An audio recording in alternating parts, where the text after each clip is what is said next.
छणपुर grammar सुवर्ण श्रीक्षेत्र मंदिर रे प्रभु श्री जगन्नाथंकर गुंडीचा यात्रा महा आनंद सहकारे समापन होईछि। मंदिरर प्रतिष्ठाता दिवंगत डॉक्टर जगेन्द्र किशोर रायंकर कनिष्ठ भ्राता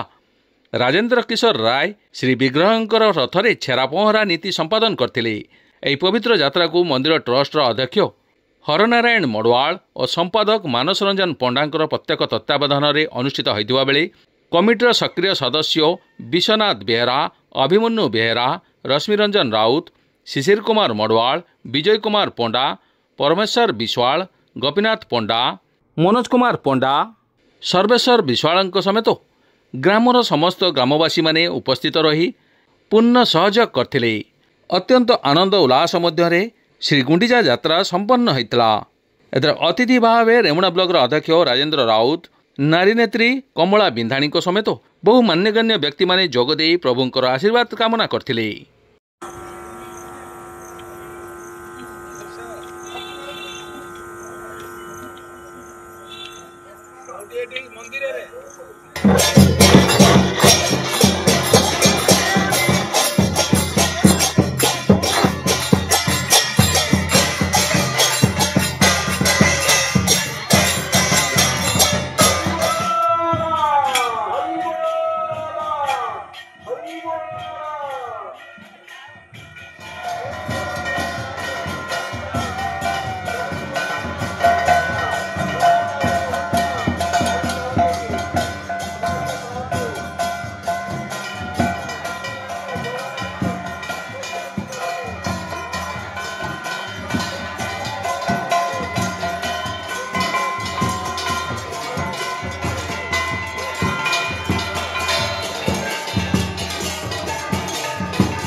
मंदिर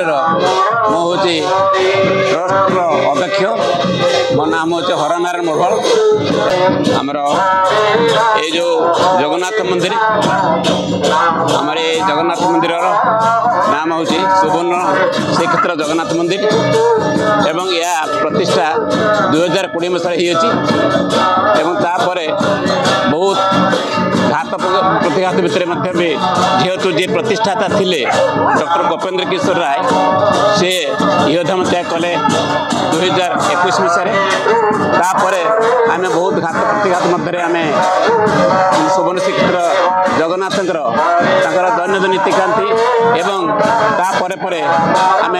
2024 मसीह आम रथयात्रा पालन आरंभ कर ग्रामवासी अकुंठ उत्साह उद्यम भितर आम उत्सव पालन करवर्ष बहुत उत्साह उद्दीपना मध्य आम उत्सव पालन कर आमर